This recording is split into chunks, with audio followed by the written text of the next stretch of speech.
O seguinte, o ministro da Educação, Milton Ribeiro, entregou o pedido de exoneração ao presidente Jair Bolsonaro. Ele pediu para deixar o cargo depois de vir à tona um suposto esquema de favorecimento a alguns pastores na distribuição de verbas do Ministério da Educação. O agora ex-ministro Milton Ribeiro nega todas essas acusações. E aí também a existência de um gabinete paralelo integrado por pastores que controlavam verbas e também a agenda do Ministério da Educação.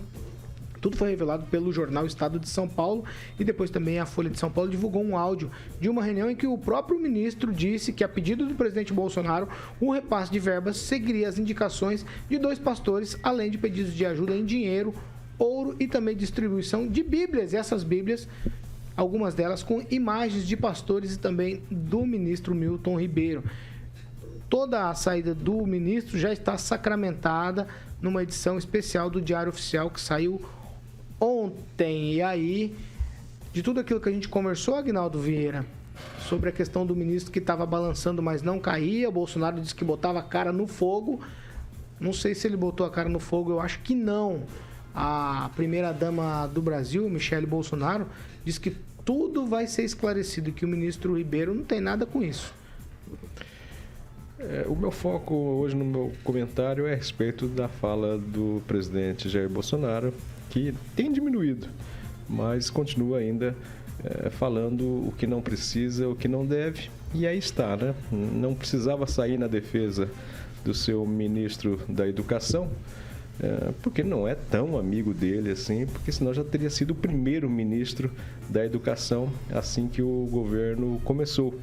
Ele foi dizer que dessa nova frase, desse ditado, que colocava a cara no fogo e pelo jeito se queimou, porque o pedido de exoneração do ministro não foi à toa, né? Quando a pressão é muito forte, mas com base, aí não tem quem segura e não adianta ter o presidente como amigo. Então, o presidente foque mais nos seus projetos, na sua reeleição, do que falando que colocaria a cara no fogo e, pelo jeito, pipocou. Professora Luciana. Olha, eu não vi base nenhuma ainda, né? Ainda são suposições. Até os artigos dizem que são crimes supostos, não tem base nenhuma. Mas a gente sabe que é época de campanha política. A pressão é muito grande. O MEC é um ministério bomba, né? É o Ministério da Doutrinação, da equiparação de 20 anos de governo de esquerda, das políticas pedagógicas de Paulo Freire. A gente tem educação hoje, durante esses anos, ela chegou ao patamar da Etiópia, que é uma das piores os piores índices de educação do mundo, né? É aí que está a educação brasileira. Então, isso é uma bomba, né? É difícil para qualquer um que pegar, que vá contra esse tipo de política. E o que o ministro, agora ex, disse ontem, é que ele vai sair por um senso de responsabilidade política e não jurídica, porque a verdade demora muito para aparecer. Né, tem um processo, tem um julgamento, e como vai ter campanha, logo o Bolsonaro entra em campanha política, a permanência dele lá pode prejudicar muito o governo, tá? Porque as suposições vão continuar batendo nele na mídia, e se ele sair, logo esquecem dele como esqueceram dos outros. Isso aconteceu com o Weintraub, aconteceu com os outros ministros. O MEC é uma bomba, gente. A gente sabe como é que é e a que nível chegou a educação brasileira. Né? Não é fácil para ninguém que bata contra a pedagogia de Paulo Freire entrar no MEC e se tornar um ministro. Mas nesses 3 anos não deu para melhorar a educação, professor? 3 anos para 20, né? É muito complicado. A professora citou aqui os ministros da Educação. Ricardo Vélez foi o primeiro, entrou no 1º de janeiro de 2019 e ficou até 8 de abril. Depois o Abraham Weintraub entrou em 9 de abril e ficou até 19 de junho de 2020. Aí o Carlos Decotelli entraria no dia 25 de junho, mas ele não chegou nem a tomar posse, nem entrou. E o Milton Ribeiro, que entrou em 16 de julho e ficou até ontem, 28 de março. Só para constar aqui, já são 4 ministros que passaram pelo Ministério da Educação. Fernando Tupan, para você um tweet também. Vai, Fernando. Paulo Caetano, a saída dele pode reforçar a entrada de um secretário aqui do Paraná. Vocês estão lembrados, o Renato Feder foi cogitado para assumir esse cargo antes dele. Então, será surpresa se isso acontecer. Mas, Paulo Caetano, a educação no Brasil, assim, tá bem. Precisa de uns ajustes, Paulo Caetano. Veja só, todo mundo fala, a educação americana isso, é muito melhor que a brasileira. Mas lá é o seguinte, é bem pior que a brasileira, assim, as crianças aprendem de uma maneira diferente. Eles conseguem os resultados melhores em testes pelo seguinte, tem uma Bíblia, sem sacanagem, Paulo Caetano, assim, com todas as perguntas que caem no teste, e os estudantes que leem aquilo, estudam, vão tirar nota boa mesmo, com poucas variações. Não? Aqui o pessoal inventa mais pegadinhas, os estudantes se ralarem um pouquinho. A educação brasileira tá bom, nossos estudantes das primeiras séries são melhores do que os estudantes americanos. O meu filho, quando começou a estudar lá, você precisa ver que, cara, eu fiquei de cara, assim, que as crianças não sabiam muitas coisas que o brasileiro ensina para os filhos com relação à matemática e até com relação à língua materna. Rafael. Pois é, né? Não adianta a gente dizer que por conta da exoneração é culpado, né? Isso acho que é muito temerário dizer. Realmente, como a professora aqui colocou, né, realmente pediu a exoneração justamente por conta da pressão, principalmente no quesito da campanha eleitoral. Né? O governo federal não quer ter a sua administração, de alguma forma, tendo algum tipo de interferência, alguma situação com investigação, que é o que vai estar acontecendo, né, através da Carmen Lúcia, que agora pediu também.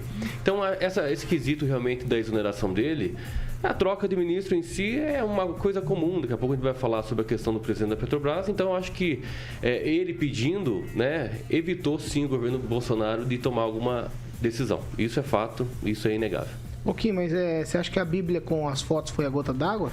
Primeiro tem que ser investigado, né, Paulo? Ele não negou, até agora ele não negou. Tudo bem, agora nesse momento eu acho que entrar no devido processo legal, acho que todo mundo aqui defende, né, o Estado Democrático de Direito, é tão bonito. Não tô dizendo nada inclusive dizer isso, né, principalmente o pessoal das 18 sempre fala, mas a questão realmente é o seguinte, é respeitar a lei, e a lei tem que ser cumprida, e tem que ser cumprida por todos, seja pelo presidente Bolsonaro, seja pelo ex-presidente Lula, seja pelo ministro Milton Mourão, seja por nós. Então, eu acho que isso tem que ser deixado bem claro.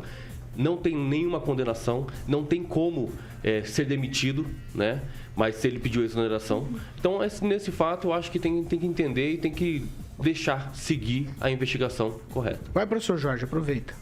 Eu aproveito e comentar que o Bolsonaro deixou o Hospital de Brasília e agora, após internação por suspeita, certo, de obstrução intestinal. Qual é o fato curioso que eu ligo? Toda vez que há uma crise, toda vez que há uma crise séria como esta, outra vez foi o negócio do camarão. Não, mas daí não. Ali também estávamos em uma crise e agora estamos em uma crise. Então parece ser que a resposta física do Bolsonaro é um problema intestinal. Ou seja, é a facada, é os intestinos presos. Não, a dificuldade. Não, mas isso não. Eu não lhe atrapalhei. Tudo bem, mas é um debate. Nada. Mas é um debate, então, né? Eu acho que perfeito. isso é muito temeroso quando você fala do presidente Bolsonaro. Vou falar por conta de qualquer crítica, de qualquer situação que acontece no governo. Calma, professor. Aí foi pro hospital, quer dizer que tem que se afastar. Não, pelo amor de Deus. Segura aí. Depois eu te dou direito. Difícil de segurar, não, depois eu vou dar o tempo pra você responder. Vai, professor Jorge. Kim, deu um dor de barriga? Nele, sim. Não, por isso que ele foi. Parece. Por isso que ele foi. Vai, professor. Então, veja, quando há uma crise, Bolsonaro responde com esse tipo de situações, mudando o foco. O que é interessante agora é que a primeira-dama saiu ao páreo para poder defender o presidente e o ministro.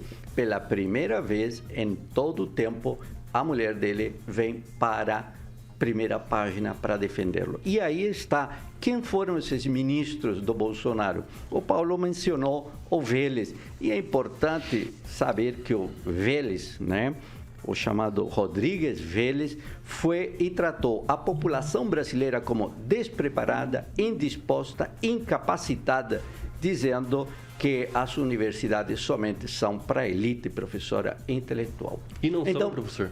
Não são. E não são. E aí temos, então, uma política de crescimento das universidades privadas através do crédito FIES em 20 anos. A ampliação das vagas do ensino superior. E não tem a ver com Paulo Freire, tem a ver com uma política inclusiva no Brasil, que, lamentavelmente, foi truncada e quebrada pelo Abraham Weintraub, que também saiu fugido. Então, é uma tragédia esse gestor na área da educação. Tomara que o Paraná contribua com um ministro um pouco mais habilidoso e inteligente.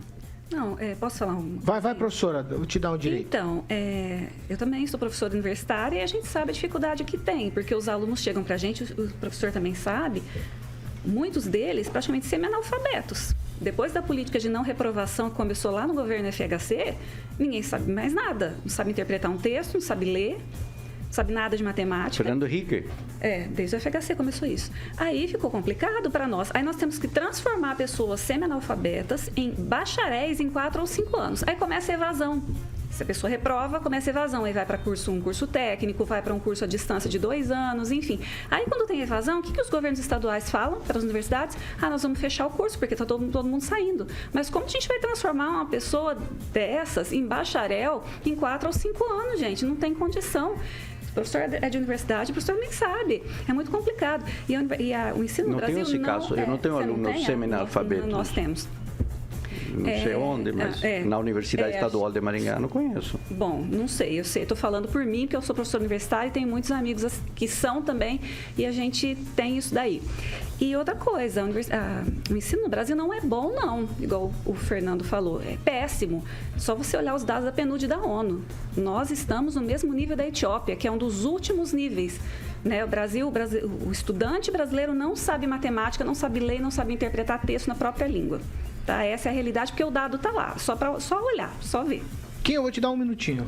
Quando a gente fala que a universidade é para elite, no sentido de ter mais oportunidade, quem tem mais oportunidade é quem é rico, quem frequenta escolas particulares e quem, com certeza, frequenta cursinhos antes de passar num vestibular da universidade, que é muito bem concorrido. Ou seja, os pobres, assim, se não tivesse cotas sociais, muito provavelmente muitos não entrariam. Universidades, né? Aí aqueles pobres que infelizmente, né, passam por essa condição, né, de disparidade, nós entendemos o quê? Tem que pagar a faculdade para cursar, ou seja, além de ser, né, na classe baixa, ainda tem que pagar. Ou seja, o Estado não dá o suporte da educação como deveria, que é um direito constitucional, e acaba, então, tirando do dinheiro, às vezes, de se manter para pagar a faculdade, que era o direito do Estado. A universidade, sim, os índices são muito maiores daqueles que têm muito mais Aguinaldo oportunidade. Vieira. Eu acho que a lei de cotas é de 2012. Não, só uma contribuição, não é para debater com ele. Já o senhor vai dar uma contribuição. Só que ele falou, as cotas. Já o senhor dá contribuição. Cotas é uma lei de 2012. Vai, mas eu acho que a fala do ministro foi dessa questão de privilégios nas universidades, se não me engano, que deveria ser para. Eu acho que ele não quis dizer que atualmente ou é assim. Eu acho que a fala, se eu não tiver engano, a interpretação que se dá na fala do ministro é que as faculdades, as universidades deveriam ser para essas pessoas, né? Um diferenciado. Mas tomara que não seja esse o pensamento realmente.